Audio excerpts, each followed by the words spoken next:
तुझ्या सवे शतजन्मीचे नाते भाग 33. नमस्कार मित्रमैत्रिणींनो, तुमच्या प्रतिसादासाठी मनापासून धन्यवाद. इथून पुढे विक्रांत आणि पावनीच्या आयुष्यात बरंच मोठं वादळ येणार आहे. या झंझावत वादळात त्या दोघांच्या नात्याची नौका किनाऱ्यावर लागू शकेल का, जाणून घेण्यासाठी ऐकत राहा. आणि हो, ज्यांनी चॅनलला अजूनही लाईक आणि सबस्क्राईब केलं नाहीये त्यांनी जरूर करा. लवकरच आणखी एक कथा तुम्हा सगळ्यांसमोर येणार आहे. परीचा स्पर्श, प्रेमाची एक नवी व्याख्या. आता वळूया आपल्या कथेकडे.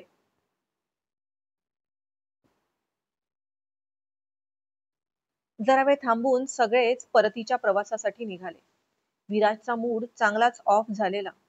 केवढं प्लॅनिंग केलं होतं त्याने या 3 दिवसांचं. तो, त्याचा भाई, त्याची वहिनी, आजीसाहेब, आबासाहेब आणि हर्षलदा. कितीतरी गेम सुद्धा प्लॅन करून आणले होते. सगळ्यांसोबत खेळायचे, जुन्या आठवणींना उजाळा द्यायचा होता. मनसोक्त आणि भरभरून जगून घ्यायचे होते हे 3 दिवस. अगदी काल रात्री जागून हातातली कामही उरकली त्याने या 3 दिवसांसाठी. पण विक्रांतच्या एका डिसिजनने त्याच्या सगळ्या प्लॅनिंगला टाचणी मारली. विशेष म्हणजे आबासाहेबांनी किंवा आजीसाहेबांनी सुद्धा काही आक्षेप घेतला नाही त्याच्या डिसिजनवर. परत जायला अगदी सहज तयार झाले. उलट ते दोघं सुद्धा किती उत्सुक होते इथे गावी यायला, फार्म हाऊसवर जायला. पण आता काय झालं देव जाणे. पावनी ही जरा गोंधळलेली होती, पण हट्ट वगैरे करणं तिच्या स्वभावातच नव्हतं. त्यामुळे विक्रांत निघायचा म्हणाला तसं तिने मान हलवली. महत्वाचं काम आहे, जायला लागेल एवढंच पुरेसं होतं तिच्यासाठी. हर्षलचा काही बोलण्याचा प्रश्नच नव्हता, कारण विक्रांतने त्याला काय आहे ते सगळं सांगितलेलं. हर्षललाही पावनीची काळजी होतीच. शिवाय ती माणसं सापडल्यावर त्याने सगळ्यात आधी सत्य काय ते शोधून तिच्यासमोर लवकरात लवकर आणावं हेच हवं होतं हर्षललाही. येतानाच्या प्रवासात जेवढा गोंधळ होता, परतीचा प्रवास तेवढा शांत. विक्रांत स्वतः गाडी चालवत होता. आपली जवळची माणसं गमावण्याचं दुःख एकदा पचवलं होतं त्याने. आता पुन्हा ते सगळं फेस करायची ताकद नव्हती त्याच्यात. प्रेम जसं तुमची सगळ्यात मोठी शक्ती असते, तशीच कमजोरी सुद्धा. त्याच्यातल्या कठोर मगरूर विक्रांत मधलं हळवं काळीच जिवंत केलं होतं पावनीच्या प्रेमाने. गुरुजींच्या शब्दांवर तंतोतंत विश्वास नसला तरीही पावनी विषयीची काळजी डोकं वर काढत होती. ती ज्या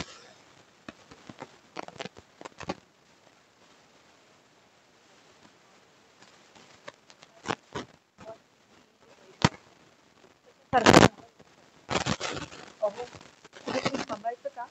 मागच्या 2 तासांपासून कंटिन्यू गाडी चालवत आहात तुम्ही, थकले असाल. जरा वेळाने पावनी येताना किती बडबड सुरू होती त्याची.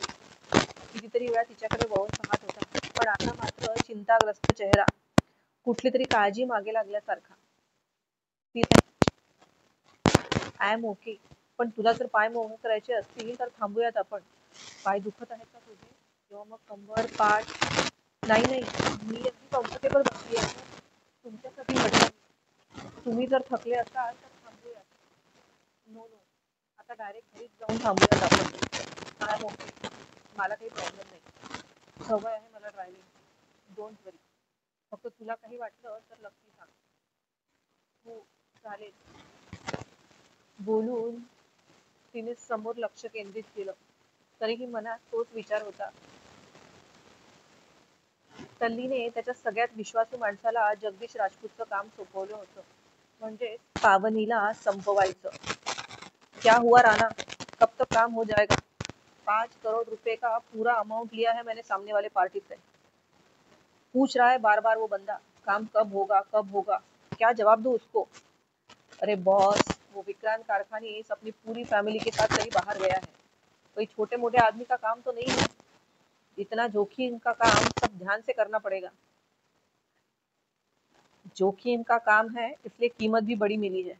और वो अगर बाहर गया है तो अपने आदमी लगा देने थे उसके पीछे. ऐसे कुत्तों की तरह उनके पीछे नहीं छोड़ सकता मैं उनको. उनकी सिक्योरिटी भी कितनी बड़ी है. आगे 4 गाड़ियां, पीछे 4 गाड़ियां. बोल रहा हूँ ना साहब, बहुत जोखिम का काम है. मेरा एक लड़का भी उनके हाथ में लग गया ना तो बस काम तमाम समझो. मैं फिर से बोल रहा हूँ राणा, पैसा भी जोखिम का ही मिला है. अगले 2 दिनों में काम हो जाना चाहिए. पता करो कि कहाँ गया है वो, और वहीं पे काम तमाम कर दो उस लड़की का. कोई जरूरत नहीं वापस यहाँ आके करने की. मैंने पता किया साहब, अपने फार्म हाउस जाने वाले थे वो लोग, पर पहुंचे ही नहीं है। रिटर्न आ रहे हैं शायद। मतलब? पहुंचे नहीं का क्या मतलब है? कहाँ गए? अरे बॉस, वो पहुंचे नहीं है वहां। पर तुम काय फिक्र करते हो? मेरे आदमी यहाँ चारों तरफ फैला के रखे हैं मैंने। आपका काम हो जाएगा। इधर वहां नहीं गया तो इधर ही आएगा लौट के, और लौट के आएगा तो पता चल ही जाएगा। देखो राना, वो लड़की को खत्म करने के बाद यहाँ से सीधा निकल जाना। हाँ, बाकी सब अपने प्लान के हिसाब से होना चाहिए। और तुम्हारे लड़कों की भी बोल दो, एकदम अंडरग्राउंड, किसी के नजर में नहीं आना है। फिक्र नॉट राना भाई, अपना काम कोई अधूरा नहीं छोड़ता मैं। काम हो जाएगा अगले 2 दिन में। और मेरे लड़कों को भी ये मैंने ठीक ठाक से समझा दिया है। आप चिंता मत करो, आपके 5 करोड़ गिनना शुरू करो सिर्फ।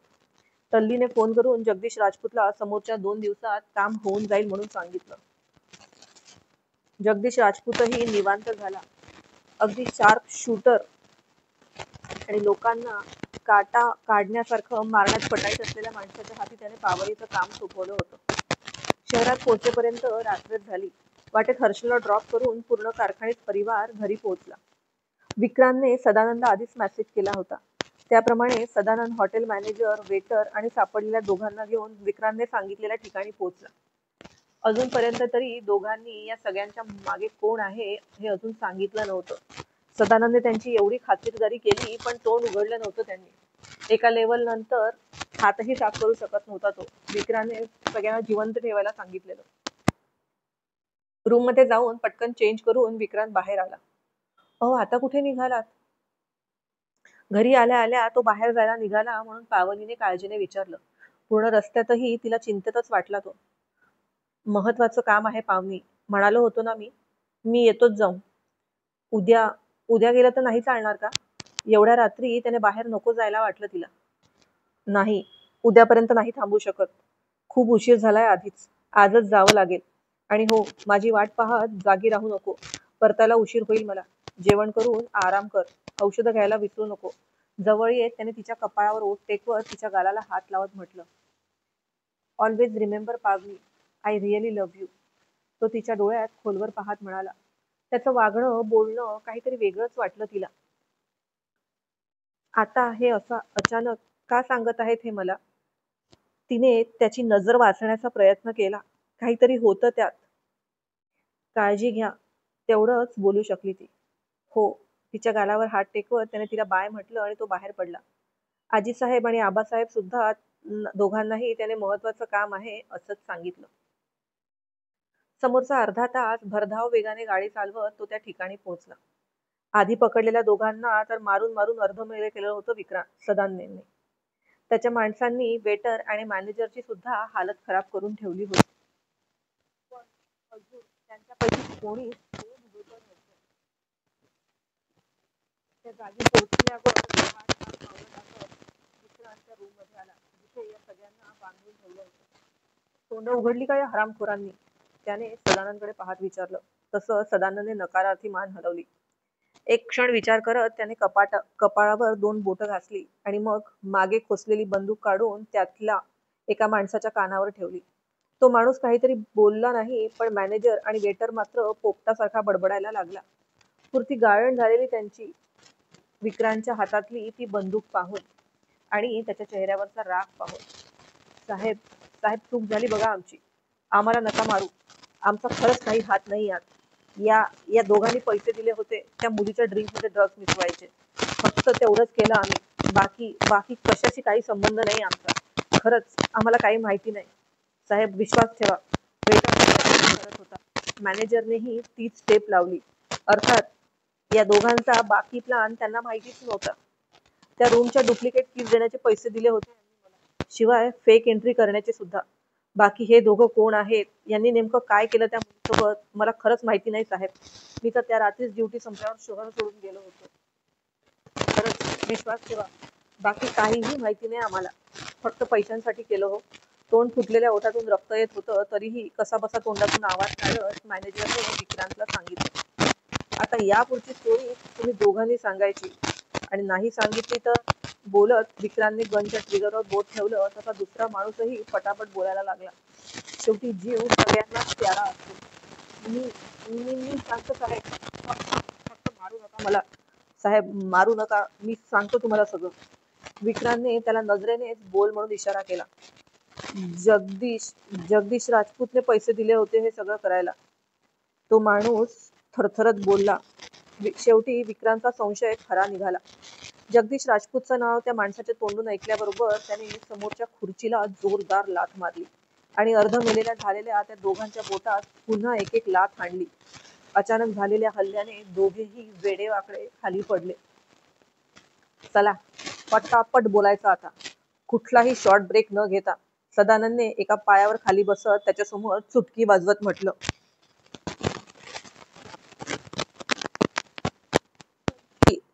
मीटिंग त्या दिवशी पब मध्ये होती. जगदीश राजपूतने आधीच काढलेली. खरं तर त्या माणसांना सुद्धा जगदीश राजपूतनेच पाठवलं होतं तुमचे क्लायंट बनून. त्यांचं आधीच ठरलं होतं. सगळा ट्रॅप रेडी होता तुम्हाला फसवण्यासाठी. म्हणजे ही विक्रांतसाठी नवी माहिती होती. त्याच्या दृष्टीने तिथे आलेले क्लायंट जेन्युइन होते, पण आज वेगळंच काहीतरी कळलं. म्हणजे त्यांनाही विक्रांत राजपूतने पाठवलं होतं. त्या डीलसाठी क्लायंट सुद्धा जगदीश राजपूतने पाठवले होते. त्यांनी जे जे बोलायला सांगितलं तसंच बोलले ते. म्हणूनच पोरीची ऑफर ठेवली होती त्यांनी. पण तो डाव फसला बघा. विक्रांतला नीट आठवत होतं. त्या क्लायंटने डील फायनल करायला मुलीचीही ऑफर दिली होती त्याला. यावर विक्रांतने चांगलंच फैलावर घेतलं होतं त्या क्लायंटला. तिथे त्यांची बाचाबाचीही झालेली. तुम्ही तुम्ही तिथेच थांबणार आहे असं माहिती पडलं या मॅनेजरकडून. रूम बुक होती तुमची, म्हणून मग दुसरा डाव खेळायचं ठरलं.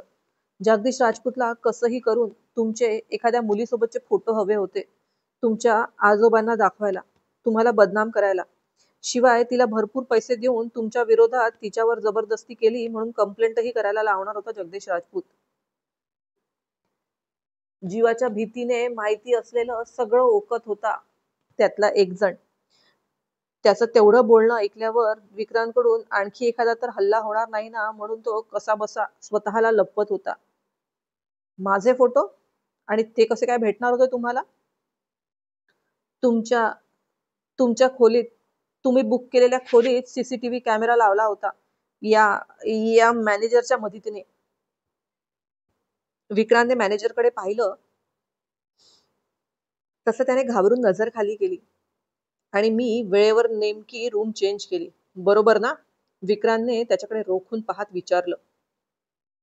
हो, त्याचं मान खाली घालून उत्तर. त्यावेळी खरंच विक्रांतने 11th आवरला त्याची रूम चेंज केली होती.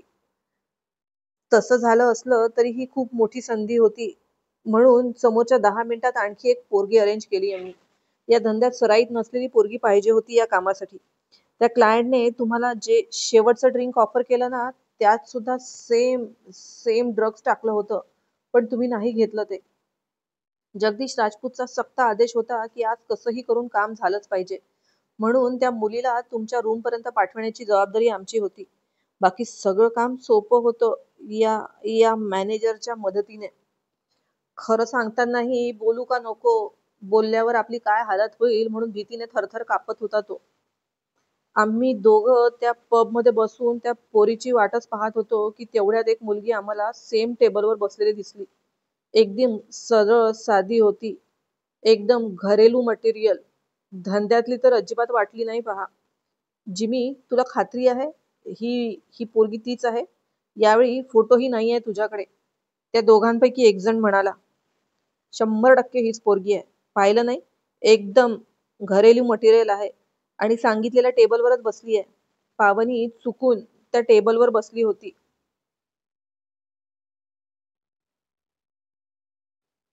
हीच असली पाहिजे. आणि आता त्या कस्टमर समोर डील करत होती. बहुतेक रेट पटला नसेल म्हणून निघून गेला तो. पाहिलं नाहीस? त्याने हिच्याशी बोलताना पुन्हा पाकिट खिशात घातलं.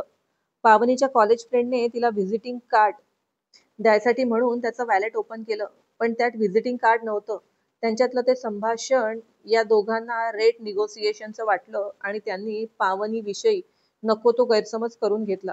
ती तर बिचारी नुपूर तिच्या मित्रमैत्रिणींकडे गेल्यावर तिची वाट पाहत त्या टेबलवर बसली होती. पण तरीही अरे म्हणजे एकदा चेक करायला हवं ना. आता उगाचच मोडता नको घालू तू. आज काम झालं नाही तर राजपूत साहेब लय धुतील आपल्याला. अरे तीच पोरगी आहे. इथं नाही तर कोणत्या सरळ साध्या पोरी येतात. पण ती तयार झाली नाही तर दुसऱ्या माणसाच्या मनात बऱ्याच शंका होत्या. अरे बाबा, बिझनेस आहे तिचा हा. नाही कशाला बोलेल, तेही एवढ्या चांगल्या हिरोसाठी. शिवाय जगदीश राजपूत तिच्या एका खोट्याची बरीच मोठी किंमत मोजणार आहे. समोरच्या 2 महिन्यांची कमाई एकाच रात्रीत होईल बघा तिच्या. नाही बोलायचा प्रश्नच येत नाही. जिमी आपली दाढी खाजवत बोलला. आणि जर ही ती पोरगी नसेल तर आणखीनच चांगलं. बनावटी सीन पेक्षा ओरिजिनल सीन तयार होईल बघ आपल्या शूटिंगसाठी. जिमी हसून म्हणाला, आम्हाला वाटलं हीच ती पोरगी आहे जिला आम्ही अरेंज केलं होतं. आणि नसली तरी काही फरक पडला नसता. कारण आम्हाला आमचं काम होण्याशी मतलब होतं. आणि बाकी कमाल या ड्रिंकने केलीच असती. जिमने तिथल्या वेटरला बोलावून कोल्ड्रिंकमध्ये 2 टॅबलेट टाकल्या आणि तो ग्लास त्या टेबलपर्यंत पोहोचवण्याचे 50,000 रुपये कोंबले वेटरच्या खिशामध्ये. पण पुढचा सगळा गेमच उलटला. तुम्ही रूम चेंज केली तरीही त्या मुलीला आम्ही तुमच्या रूम पर्यंत पोहोचवलं. आता मास्टर कीने तुमच्या रूम मध्ये शिरायचं होतं. बस तेवढा एकच पर्याय होता आमच्याकडे. आणि ते करणारही होतो आम्ही. कारण तुम्ही पूर्ण नशेमध्ये होता. पण या मॅनेजरने जी मास्टर की आम्हाला दिली त्याने दार आतून बंद केल्यावर उघडल्याच गेलं नाही. खूप प्रयत्न केला आम्ही, पण आतलं लॉक तसंच होतं. हो, कारण त्या फ्लोअरला नंबर लॉकिंग होतं. माझ्या परमिशन शिवाय आणि माझ्या फिंगरप्रिंट शिवाय ते ओपन करून कोणीच तिथे येऊ शकलं नसतं. 4 दिवसांपूर्वी तिथे जॉईन झालेल्या या 2 कवडीच्या मॅनेजरला कदाचित माहिती नसेल ते. विक्रांत खूप रागाने त्या मॅनेजरकडे पाहत म्हणाला, रूमला आतून लॉक केल्यानंतर बाहेरून ते ओपन व्हायचं नाही. दुसऱ्या दिवशी उजेडाच्या आत तुम्ही तिथून निघून गेलात आणि जरा वेळाने ती पोरगीही निघून गेली. खूप शोधलं आम्ही तिला पण नाही सापडली. रात्रभर ज्याला खुश केलं त्याने चांगलीच किंमत मोज. त्याचं पूर्ण वाक्य पूर्ण व्हायच्या आतच त्याच्या तोंडावर विक्रांतचा जबरदस्त पंच बसला. पावनीच्या बाबतीत हे असलं काही ऐकूनच घेऊ शकणार नव्हता तो. खबरदार, तुझ्या या सडक्या तोंडूंना तिचा उल्लेखही करायचा नाही. Don't you dare that. नाहीतर पुढचं वाक्य बोलायला जिवंत राहणार नाहीस तू. त्याच्या नजरेत नुसता जाळ उतरला होता. आत्ताच्या आत्ता जाऊन जगदीश राजपूतच्या नरड्याचा घोट घ्यावा वाटलं त्याला. पण सध्या त्याला पहिले पावनीकडे जायचं होतं. समोरच्या माणसाचं सगळं बोलणं त्याने त्याच्या मोबाईलमध्ये रेकॉर्ड करून घेतलेलं. मॅनेजर आणि वेटरचंही रेकॉर्डिंग होतं त्यात. बस हे सगळे पुरावे आता पावनी समोर मांडायचे होते त्याला. सदानंद, लक्ष ठेव यांच्याकडे. समोरचे 24 तास तरी हे चौघेही जिवंत राहिले पाहिजे. त्याने एक रागाचा कटाक्ष त्या चौघांकडेही टाकला आणि तो तिथून निघाला. आज एक खूप मोठा गुंतला सुटला होता. खरंच सुटला होता का पण, की त्याच्या पुढ्यात आणखी काही वाढलं होतं.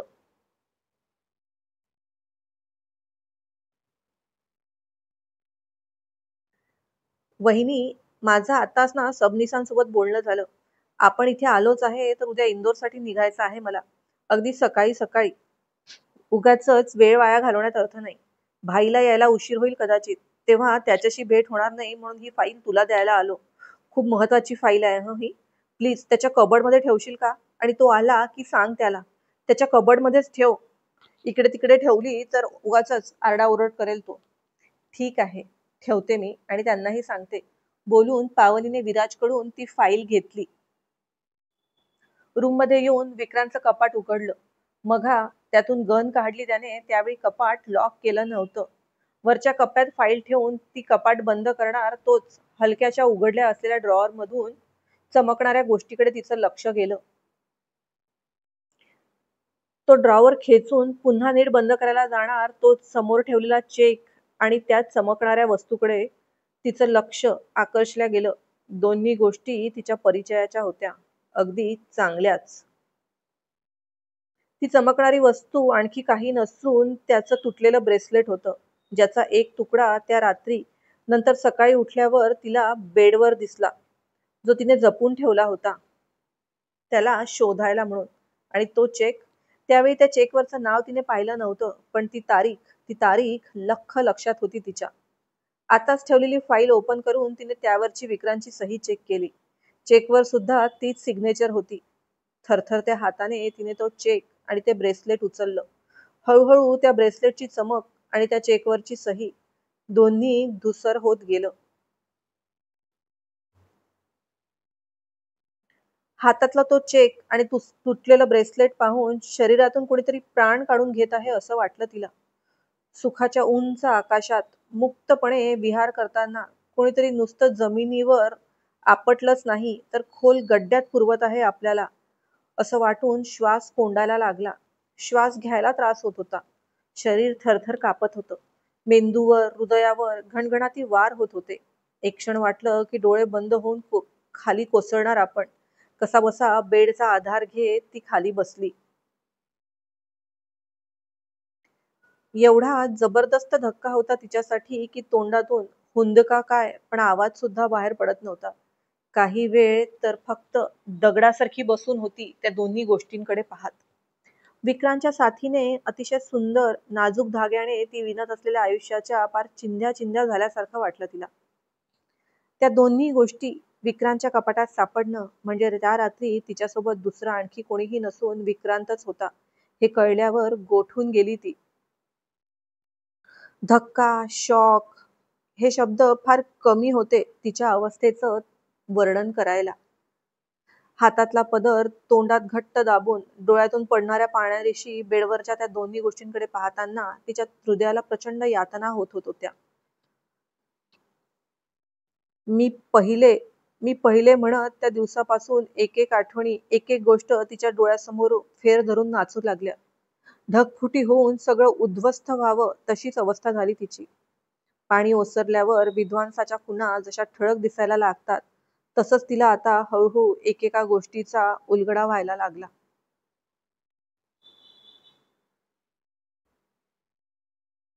विक्रांतचं अचानक बदललेलं वागणं, तिच्यावरचं प्रेम व्यक्त करणं, तिने या घरात थांबावं म्हणून त्याने केलेली आर्ज, तो घेत असलेली काळजी, या सगळ्या गोष्टींवर तिने जो डोळे बंद करून विश्वास ठेवला त्याची प्रत्येक गोष्ट आता संशयाच्या भवरात फसत चालली होती. ज्या परिस्थितीत ती होती त्यावेळी तिचे विचार अशा दिशेने धावणं अगदी स्वाभाविक, साहजिक होतं. त्याने मनापासून केलेल्या प्रेमावर आता नुकत्याच समोर आलेल्या वास्तविकतेमुळे दिखाऊपणाचा मुलामा चढायला सुरुवात झाली. समोरून होणाऱ्या प्रहाराच्या भीतीने घट्ट मिटून घेतलेले डोळे जेव्हा माणूस उघडतो तेव्हा समोर ज्याच्या हाती हत्यार असेल त्यानेच प्रहार केला असेल असं सरळ सरळ मत बनतं. पण कदाचित प्रहार करणाऱ्याच्या हातून त्याने ते हत्यार ओढून घेतलं असेल असा विचार चुकूनही त्याच्या मनाला शिवत नाही. पावनीची ही या क्षणी थोडीफार तीच अवस्था होती. विक्रांतच्या बाबतीत तिचंही तसंच झालेलं. विक्रांतच्या प्रत्येक कृतीला, प्रत्येक विचाराला ती विश्वासघाताच्या चष्म्यातून पाहायला लागली. ज्या गोष्टीवरच तिचं जीवन मरण अवलंबून होतं तेवढी मोठी गोष्ट तिच्यापासून त्याने लपवून ठेवली याचा पाठपुरावा करणारं एकही कारण डोळ्यासमोर येत नव्हतं. अर्थात त्यात तिचीही चूक नव्हती. कुणालाही प्रथमदर्शनी विक्रांतच्या वागण्यावर संशयच आला असता. आणि ती तर पावनी होती जिच्या समोर त्याने स्वतःच्या फायद्यासाठी कराराच्या लग्नाचं प्रपोजल ठेवलं होतं. अगदी त्या दिवसापर्यंत तिच्या आणि तिच्या बाळाविषयी सुद्धा किती भयंकर भयंकर विचार केला होता त्याने. याचा अर्थ विक्रांतला सगळं माहिती होतं तरीही त्यांनी लपवून ठेवलं आपल्यापासून. त्या रात्री सुद्धा ते ड्रिंक कदाचित विक्रांतनेच तर नसेल द्यायला लावलं आपल्याला. पण का? आपण काय वाईट केलं होतं त्यांचं? का वागलेत आपल्यासोबत असं ते? तिच्याकडे न असणाऱ्या प्रश्नांची उत्तरं ती स्वतःलाच मागत होती. फक्त प्रश्न आणि प्रश्नांच्या भंवरामध्ये अडकली होती ती यावेळी. शिवाय सकाळी तो सोडून गेलेला चेक त्याचा मनसुबा सांगायला पुरेसं होतं. आपण फसवलं गेलो आहोत आणि तेही त्या व्यक्तीकडून ज्याच्यावर आपण सगळ्यात जास्त विश्वास ठेवला. ही जाणीव प्रचंड जीवघेणी असते. जिवंतपणी माणसाला मारणारी असते. त्या रात्रीनंतर तो आपल्याला तसाच सोडून गेला. त्या रात्रीची किंमत मोजून. त्यानंतर अचानक त्या दिवशी आपण तळ्याकाठी त्यांना दिसलो आणि त्यांनी आपल्याला वाचवलं. तानियासोबत तर त्यांना लग्न करायचं नव्हतं. तेव्हा आपल्या नाईलाजाचा फायदा उचलत त्यांनी हे लग्नाचं प्रपोजल आपल्यासमोर ठेवलं. आपण इथून निघून जाण्याचा निष्ठुर प्लॅनही किती सहजपणे बोलून दाखवला होता त्यांनी. चित्रकार अगदी मनापासून चित्र रेखाटतो. सुंदरसे रंगही भरतो त्यात. पण चुकून 2-4 थेंब इकडे-तिकडे उडाले तर ते चित्र पाहणाऱ्याच्या नजरेत पहिले चित्रकाराचं सुंदर चित्र न येता ते 3-4 थेंबच दिसतात. मानवी स्वभावही तसाच आहे. इथे तर पूर्ण चित्रावर शिंतोडे उडावले होते. अशा वेळी त्या मागचा देखावा कसा काय बघू शकणार होती ती?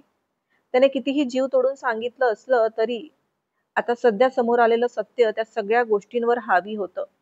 तिच्या नजरेत तो आरोपीच्या नुसत्या पिंजऱ्यात उभा नव्हता, तर तिचा खूप मोठा गुन्हेगारही होता.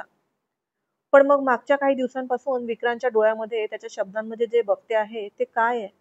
कितीतरी वेळा जवळ घेऊन म्हटलंय त्यांनी, पावनी माझं खूप प्रेम आहे तुझ्यावर.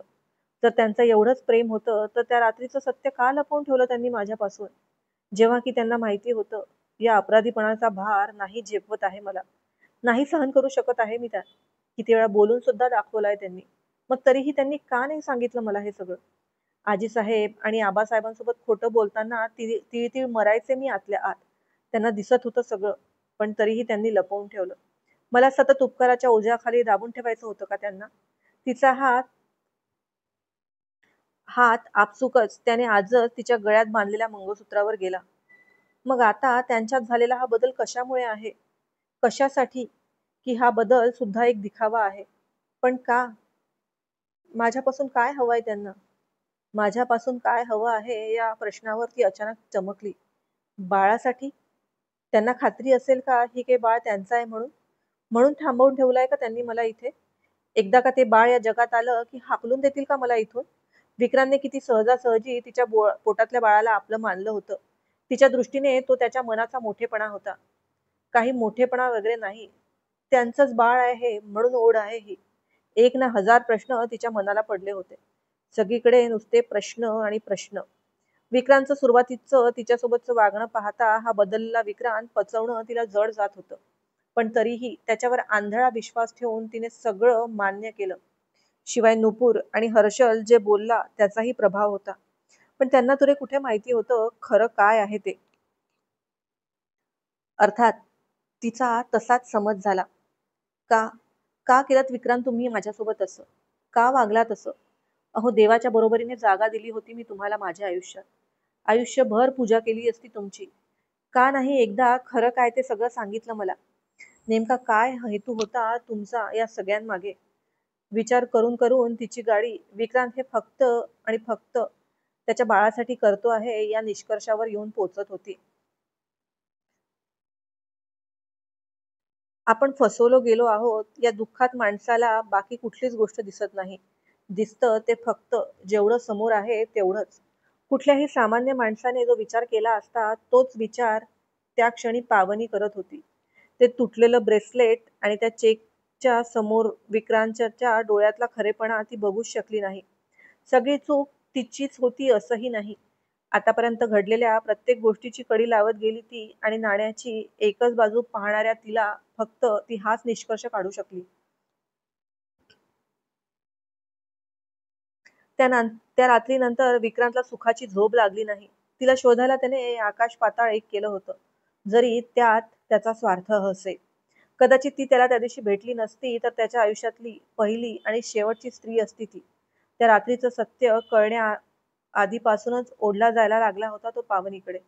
तुझ्यामुळे प्रेम काय आहे ते कळलं मला पावनी, असं मनातल्या मनात कितीतरी वेळा म्हटलं असेल त्याने. तिच्यापासून खरं काय ते आपण लपवून ठेवलंय या आगीत दिवस रात्र होरपळत होता तो सुद्धा. पण या सगळ्यांपासून अनभिज्ञ असणारी ती सरळ सरळ विक्रांतला आरोपीच्या पिंजऱ्यात उभा करून मोकळी झाली.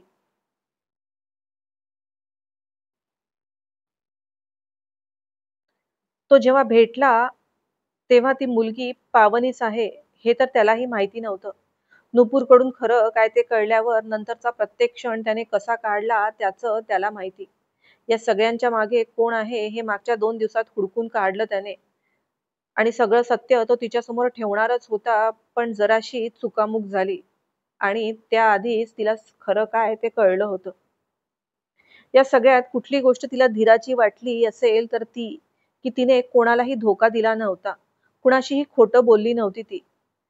अगणित प्रश्नांचं ओझं काळजावर असलं तरी आजीसाहेब आणि आबासाहेब विराजला आपण फसवत होतो या अपराधीपणाचं ओझं तेवढं उतरलं होतं.